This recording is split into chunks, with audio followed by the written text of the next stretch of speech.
네, 오늘은 제가 새로 산 포르쉐 911 991.1 991의 첫 번째 세대죠 를 리뷰하도록 하겠습니다.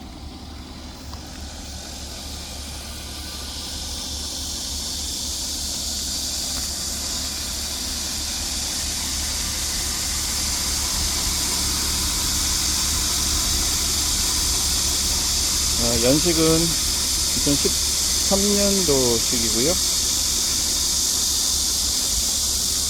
카레라 기본형 모델입니다.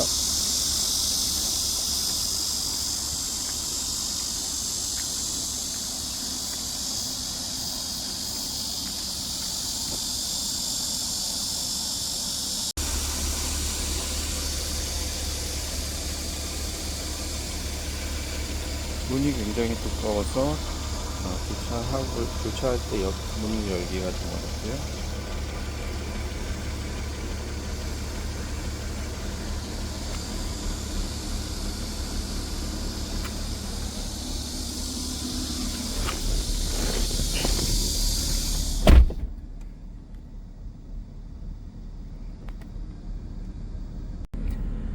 이 차는 산지 한 2달쯤 돼 가는 것 같고요. 제가 포르쉐 중에 손꼽는 제 드림카 중에 하나입니다. 포르쉐는 모든 사람들이 리뷰하는 사람이 다 좋아하는 차인데 특히 이 991.1을 많이 좋아하더라고요. 991.2부터 이제 기본형으로 엔진이 3.5L에서 3L로 다운사이징이 되고 터보가 들어가는데 이 차는 3.5L 넌 터보 모델입니다. 이 차가 더 이제 사람들이 더 좋아하다 그러고요. 일단 이 차에 대해서 장점을 설명하자면 일단은 포르쉐라는 이 네임 밸류가 제일 좋은 것 같아요. 사람들이 포르쉐 하면은 다들 좋아하니까 그래서 좀 하체감이 좀 좋고요. 그 다음에 엔진 출력이 가속력이 굉장히 뛰어납니다. 그래서 엔진을 살짝 밟아도 출력이 좋고요. 그 다음에 굉장히 낮은 시팅 포지션이 장점입니다. 그래서 항상 저는 운전을 할 때 가장 시팅 포지션을 낮게 하는데 이 차는 낮은 포지션이 가능하고요. 그 다음에 단점을 좀 설명을 드려야 되는 단점을 또 설명을 드릴게요. 일단 큰 단점으로는 저 같은 경우에는 요 PDK가 오토매틱이잖아요 결국엔. 저는 수동차를 좋아하는데 이 포르쉐 리뷰를 하는 사람들 중에는 이제 수동 매니아라도 PDK는 인정할 수밖에 없다. 수동 매니아도 포르쉐 PDK를 타보면 마음이 바뀐다라고 하는데 글쎄요, 저는 아직까지 수동이 더 좋고요. 그리고 이 PDK가 생각보다 그렇게 제 기대에 못 미치는 것 같아요. 예를 들어서 이제 이 패들 시프트로 변속을 이렇게 업 시프트, 다운 시프트를 하는데 이제 다운 시프트를 할 때 순간적으로 차가 앞으로 살짝 튕겨 나가면서 다운 시프트를 합니다. 이게 속도를 줄이거나 그럴 때 다운 시프트를 해서 속도를 줄이거나 코너 들어갈 때 속도를 줄이기 위해서 이제 다운 시프트를 하면은 차가 살짝 앞으로 붕 가면서 울컥하는 그 경향이 있더라고요. 저는 그게 굉장히 마이너스 요소로 다가왔고요. 그래서 저는 아직까지 PDK가 그렇게 좋다고 하는데 저는 아직까지 수동이 더 좋습니다. 네, 국내에선 수동 991.1을 구하기가 쉽지 않을 뿐더러 가격이 PDK에 비해서 최소 2배 정도 하는 것 같아요. 2배, 2.5배 정도 하는 것 같아서 저는 좀 그건 좀 힘들 것 같다는 생각이 들고요. 그 다음에 또 단점이 아마 이 카메라에도 잡히는데 지금 이 대시보드에 이렇게 반사되는 거 보이시나요? 예. 요게 대시보드 색깔이 이래서 그러기도 한데 보통 이제 저는 제가 원했던 건 이 대시보드가 검은색이거든요. 근데 이거는 베이지색으로 된 인테리어인데 이게 반사가 너무 심합니다. 이게 오늘같이 해가 좋은 날은 반사가 돼서 운전이 상당히 불편하고요. 그 다음에 마찬가지로 계기판 반사가 되는 게 굉장히 심합니다. 여기 보시면 요런 요소들이 전부 다 여기 계기판에다 반사가 됩니다. 그리고 요런 메탈 느낌의 플라스틱이 전부 다 반사가 됩니다. 그래서 운전할 때 이 바늘과 숫자가 잘 안 보입니다. 그래서 거의 다 요 속도계 요 숫자를 보고선 운전을 합니다. 그래서 저 바늘 계기판이 별로 유용하지가 않아요. 계기판이 반사가 심한 데다가 굉장히 어둡습니다, 낮에는. 그리고 트리 컴퓨터가 있는데 트리 컴퓨터가 그렇게 많은 정보가 없어요. 오일 온도라든지, 그 다음에 트리 컴퓨터 갈 수 있는 거리, 시간 그런 게 있고, 그 다음에 라디오, 오디오, 요 세 정보밖에 없어요. 이제 요 내비 옵션이 있는 차들은 여기에 내비도 뜨긴 하던데, 하여간 이 차는 요 모드가 세 가지밖에 없습니다. 그리고 여기 계기판 얘기가 나와서 그런데 여기 보면은 이제 주행 가는 거리가 뜨거든요. 주행 가는 거리가 굉장히 좀 이상해요. 이 차가 제가 저번에 한번 측정을 해봤는데 만땅인 차로 출발을 했을 때 가는 거리가 612km가 나왔었거든요. 만땅 거리로. 그때 세종을 가면서 고속도로를 가면서 총 54.9km를 주행을 했어요. 연비는 14.2가 나왔는데 생각보다 잘 나오더라고요. 근데 그것보다 더 이상한 게 처음에 이제 출발할 때 가는 거리가 612km였는데 도착했을 때 주행 가는 거리가 745km가 나오더라고요. 그러니까 한마디로 주행을 하면 할수록 주행 가는 거리가 늘어나는 경우가 되더라고요. 그래서 총 늘어난 거리가 133km가 더 늘어났습니다.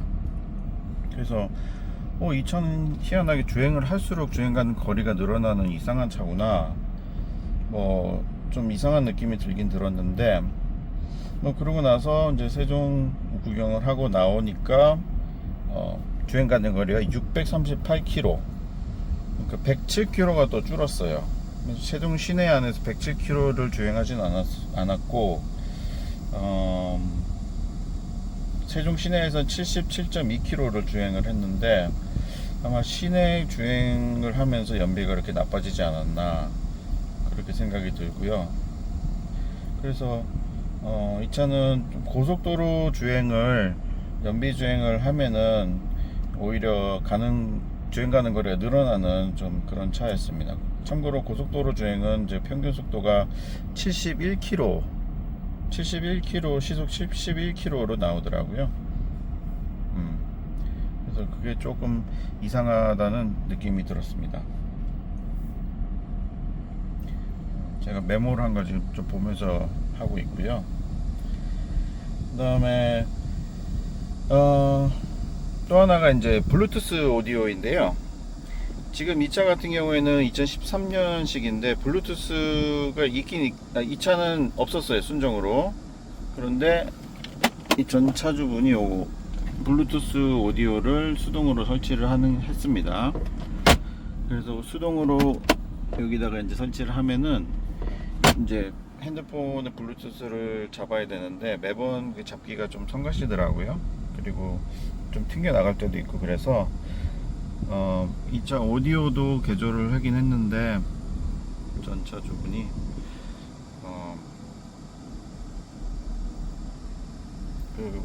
블루투스로 오디오를 듣지 않는다는 게 좀 좀 단점이 되고요.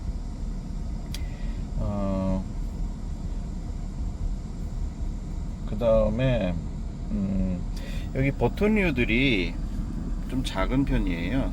이 손가락 크기에 비해서 이런 버튼류들이 좀 작다는 게 좀 단점이고요. 그 다음에 또 하나 단점은 운전석에서 버튼을 내려다 보면은 요 가리는 거 보이시나요? 요 뒷구역, 요 구역은 전부 다 요 시프트 넙 때문에 다 가립니다. 이게 뭐가 있냐면은 여기 인포, 뭐 옵션, 카, 그 다음에 조수석, 온도 조절 장치, 바람 나오는 방향, 이런 것들을 이 시프트 넙이 정확하게 가려요. 그래서 안 그래도 버튼이 작은데 저런 것들을 다 가리니까 이쪽 부분은 좀 쓰기가 불편합니다. 그게 인체공학적으로 좀 잘못된 것 같아요.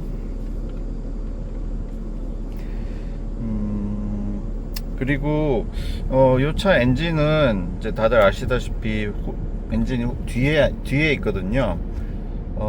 미드십도 아니고 이제 RR 구조인데 엔진 소리가 개인적으로 별로 이렇게 좋지가 않더라고요.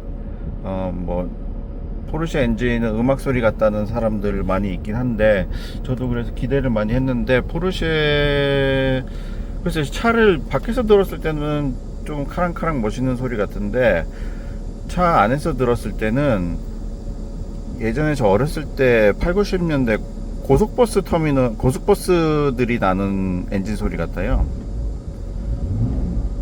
그래서 뭐 저는 그닥 뭐 좋은 소리라고는 생각이 들진 않네요. 그래서 또 하나 단점은 이제 이 차 같은 경우에는 뭐 포르쉐다 보니까 뭐 모르겠어요. 제가 아직 포르쉐를 뭐 운전을 할 수 있는 그릇이 안 돼서 그런가 주차 같은 것도 하기 좀 신경이 많이 쓰이고 여기저기 차를 타고 다니기가 많이 신경이 쓰입니다. 그래서 좀 많이 부담스러워요. 어떻게 보면은 좀 무겁다라고 할 수 있죠. 심리적으로 무겁다. 차 자체도 좀 무거운 편이더라고요. 가볍게 통통 나간다기보다 묵직하게 눌러주는 그 느낌이 있는데 그 무거운 차를 고출력으로 밀어준다.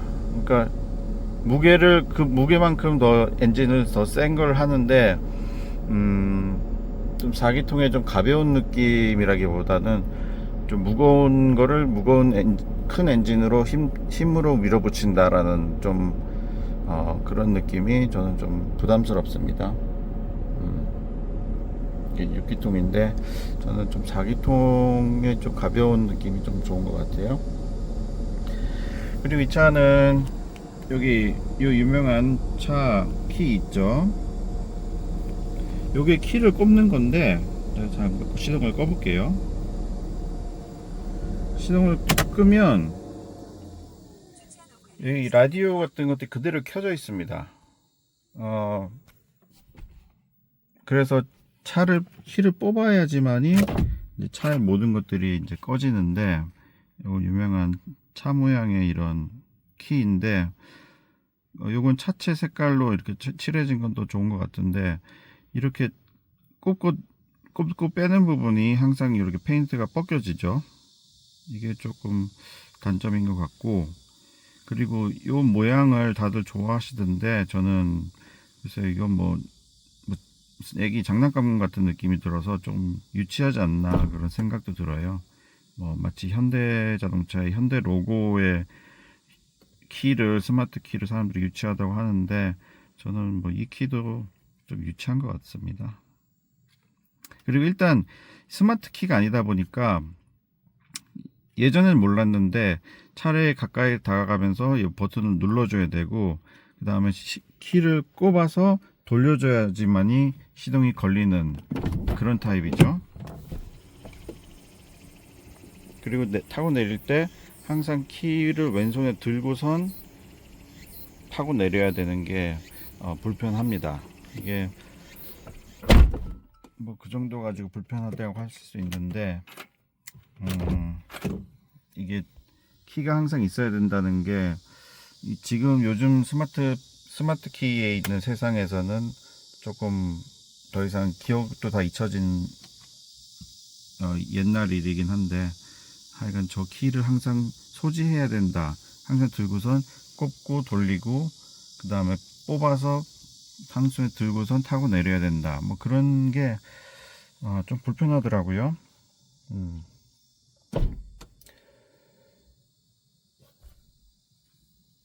그리고 이 차 같은 경우에는 여기 보시면 이제 여기 각종 기능들이 있는 스포트, 그 다음에 서스펜션, 이거 트랙션 오프인가요? 그 다음에 오토 엔진 오프, 그 다음에 이거는 윙. 더워서 엔진 잠깐 켤게요.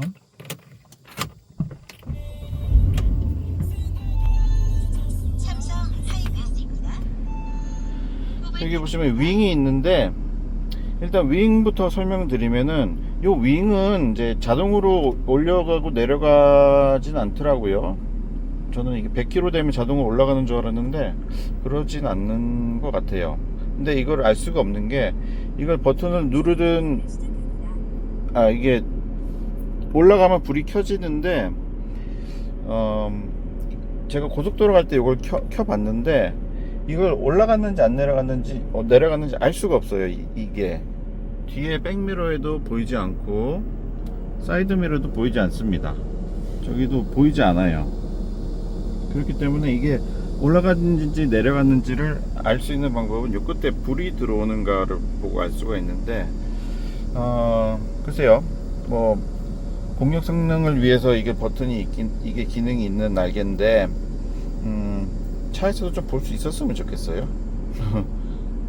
뭐 머시로도 좀 볼 수 있으면 좋을 것 같고요. 그 다음에 오토 온오프는 이거는 지가 이제 조건에 맞으면은 꺼질 때도 있고 켜질 때도 있습니다. 근데 뭐 막히는 길 조금씩 운전할 때는 꺼졌다 켜졌다 하니까 귀찮아서 제가 그냥 꺼버리고요. 그 다음에 요거는 스포트 모드인데, 요거는 변속 그 속도를 조금 늦춰주는 거죠. 그러니까 속도를 올려가면서 얘는 연비를 위해서 보통 뭐 1, 2, 3, 4, 7단까지 있는데 1, 2, 3, 4, 5, 6, 7 변속을 했다가 그 변속 속도를 이걸 누르면 변속 속도가 조금씩 RPM을 좀 더 높이 쓸 수 있도록 그렇게 바꿔주고요. 배기 소리도 조금 더 커지는 것 같습니다. 그리고 요거는 이제 스포츠 서스펜션인데, 보통은 이걸 켜 놓습니다. 이 차 자체가 기본 서스펜션이 좀 뭐랄까 출렁인다고 할까요? 이게 딱딱하면서 이제 고속도로 같은 데서 이렇게 굴곡을 지날 때 차가 이렇게 좀 꿀럭꿀럭 한다는 그런 느낌을 좀 받는데, 전 차라리 그 느낌보다 그냥 차라리 아예 딱딱한 게 더 나아서 이건 항상 켜놓고 다닙니다. 그래서 차의 승차감이 좀 많이 딱딱한 편이에요. 이거는 뭐 쓰진 않고요. 근데 요건지 모르겠는데, 고속에서 이제 코너링 시에 차가 트랙션 컨트롤이 지가 개입하는 거를 잠깐씩 느낄 때가 있는데, 좀 말로 설명하기가 좀 어려운데, 약간 이렇게 브레이크를 차가 밟는다는 느낌이랄까요? 갑자기 푹 이렇게 브레이크를 이렇게 밟는 느낌인데 별로 세련되지가 않은 것 같아요. 뭐 안전을 위해서 그런다고는 하는데 글쎄요. 이 차는 썬루프가 없기 때문에 요건 빈 상태로 있고요. 그 다음에 여기는 저기 잿더리죠. 콩할 만한 잿더리가 있습니다. 그야말로 잿더리만한 잿더리가 있고요. 그 다음에 여기는 센터 콘솔이 있습니다. 조그맣죠?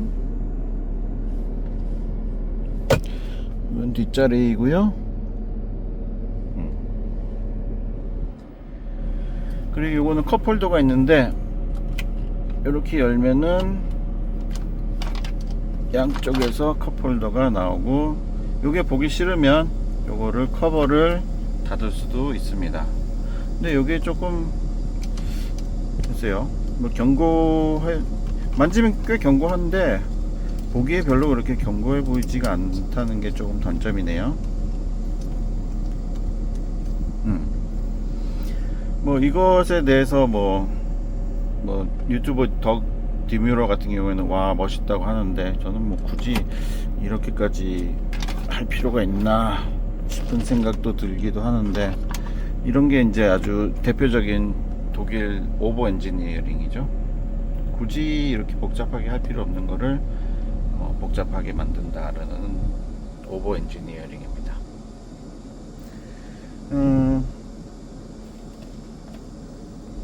그 다음에 여기 보여드릴 거는 여기 페달 부분인데, 일반 차들과는 달리 이 부분이, 요 왼쪽 부분 있죠? 이 부분이 많이 들어와 있어요. 지금 카메라에는 잘 잡힐지 모르겠는데, 이만큼 들어왔기 때문에 발을 놓을 수 있는 공간이 좁습니다.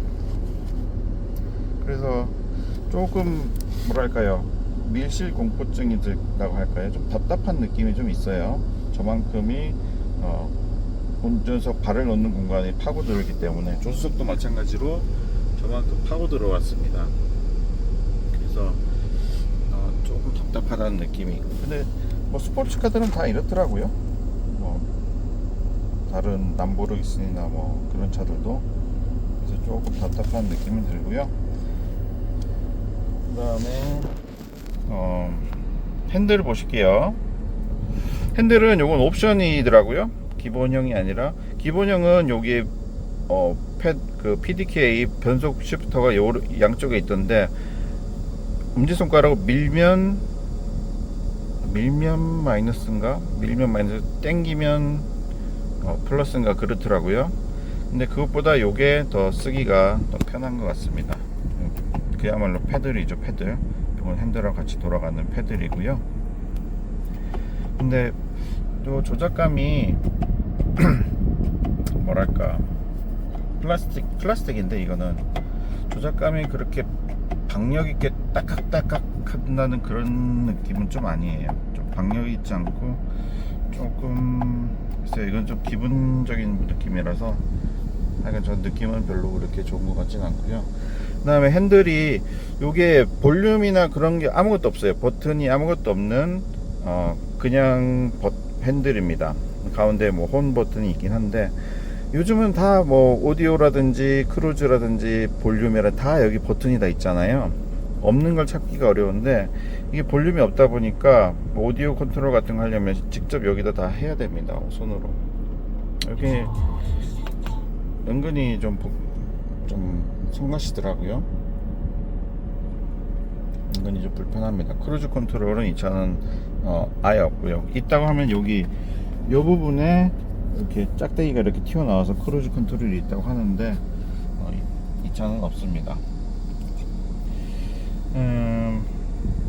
볼륨 컨트롤도, 볼륨을 조절했을 때 여기 어느 정도 레벨이 됐는지를 보여주는 게 없어서 그것도 좀 불편하고요. 보통 1, 2, 3, 4, 5 뭐 그런 식으로 볼륨 조절을 했을 때 보여주는 게 있어야 되는데, 그게 좀 없는 게 불편하고요. 뭐 아시겠지만 이제 포르쉐는 이제 폭스바겐 그룹이잖아요. 그러다 보니까 좀 폭스바겐 부품하고 많이 공유를 하는데, 그 대표적인 게 요런 그 깜빡이라든지 와이퍼 막대기인데, 이 조작감이 이 다른 폭스바겐 아우디에서도 여러 개를 좀 해봤는데, 딱 걸리는 느낌이 뭔가 이렇게 뭐랄까 좀 안정적으로 탁 걸리는 느낌이 아니라 뭔가 부러지는 듯한 느낌이 들거든요. 좀 느낌이 아실래나 모르겠어요. 굉장히 좀 불안합니다. 뭔가 똑 부러질 것 같은 그런 조작감이에요. 그래서 저는 항상 이 폭스바겐 계열의 그 깜빡이나 와이퍼를 굉장히 싫어하는데, 이 차는 그대로 적용이 되어 있어서 좀 유감입니다. 이쪽에 보시면은 이제 전등, 램프류가 여기 있죠. 오토가 있고, 파킹 라이트, 전두등. 여기서 한번 당기면 뒷부분에 후방 안개등이 켜집니다. 오토일 때는 안 켜지고요. 그 다음에 여기 보시면 거울 사이드 미러 접히는 기능이 있고요. 그 다음에 요거는 뭐 조절하는 거고, 요게 거울. 뭐 당연히 원터치 업다운이 되고요. 조수석도 오토 업다운이 됩니다. 저는 예전에 이게 뭔지 몰랐는데 이건 그냥 장식이더라고요. 그냥 더미 스위치고 요걸로만 보통 차들처럼 위아래로 조절하고요. 이게 그 보스 오디오인데 오디오는 그렇게 좋은지는 잘 모르겠어요. 카드를 확인하십시오. 그다음에 요게 트렁크 여는 거. 카드를 확인하십시오. 그다음에 요거 뒤 트렁크는 아니고 뒤에 카드를 오일 확인하십시오. 커버. 모바일 카드입니다. 예, 오일 커버 여는 거죠. 큰 의미는 없습니다. 그리고 여기 열면은 사물함 수납함이 조금 나오고요. 그 다음에 이 차는 카레라 기본형이라 그런지 이 시트 조절이 요게 위아래 등받이만 오토로 되고요. 앞뒤로 움직이는 거는 요 수동이에요. 요걸 당겨 가지고 수동으로 요걸 당겨서 조절을 해야 됩니다. 그래서 이건 좀 의외라는 좀 생각이 좀 들고요. 뭐 폭스바겐 같은 경우에는 요 뒤 등받이 조절하는 것도 다이얼식으로 돼 있어서 굉장히 불편한데, 제가 예전에 3세대 골프를 타봤었는데 그게 너무 불편하더라고요. 그리고 핸즈프리 기능을 제가 써봤는데 그 상대방이 하울링이 심해서 도저히 못 듣겠다고 하더라고요.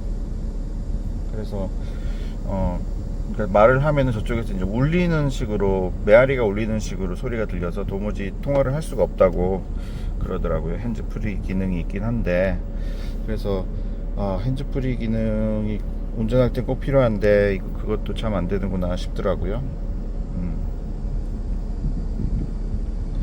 그래서 이 차 같은 경우에는 이제 뭐 당연히 프리미엄 고급류를 써야 되고요. 그 다음에 좀 남은 주행 가는 거리도 좀 이상하고, 그래서 좀 그런 이런저런 사용성에 있어서 조금 단점들이 많이 보이더라고요. 저는 항상 이 차가 드림카였는데 막상 이 차를 실제로 타보고 나서 느끼는 게 이게 사진으로만 보고 차에 반했었는데 막상 차를 타보니까 여러가지 사용성이 있어서 좀 단점이 보이더라고요. 그래서 이제 이 차의 결론을 얘기하자면은 일단 엔진 힘이 좋긴 한데, 엔진이 힘이 좋은 만큼 이제 좀 가볍게 나간다기보다 힘으로 좀 밀어붙인다는 게 조금 부담스러운 느낌이 들고요. 그리고 특히 이 변속기, PDK 변속기를 기대를 많이 했었는데 변속이 어떤 좀 빠르긴, 어떨 땐 또 빠른 것 같기도 하고 어떨 땐 또 한 반 템포 느린 것 같기도 하고 좀 그래요. 뭐 그래봤자 사람이 하는 것보다 빠르긴 할 텐데, 그래도 내가 원하는 시점에 내가 하는 것보다 그래도 좀 부족한 느낌이 좀 들고요. 그 다음에 변속을 할 때 약간 차가 앞으로, 특히 다운시프트 할 때 차가 앞으로 쑥 잠깐 앞으로 풍 튕겨 나가는 그런 느낌이 조금 굉장히 불쾌하더라고요. 그리고 주차하기도 상당히 좀 부담스럽고, 그래서 장점이 있긴 하지만 저는 그 장점이 다 커버를 못 한다고 생각을 합니다. 그래서 제가 다른 유튜버나 많은 리뷰를 보고 기대했던 것만큼 차가 그 기대에 좀 못 미치는 것 같아서 그래서 조금 많이 아쉽습니다. 네. 이상으로 포르쉐 911 991.1에 대한 리뷰를 마치도록 하겠습니다.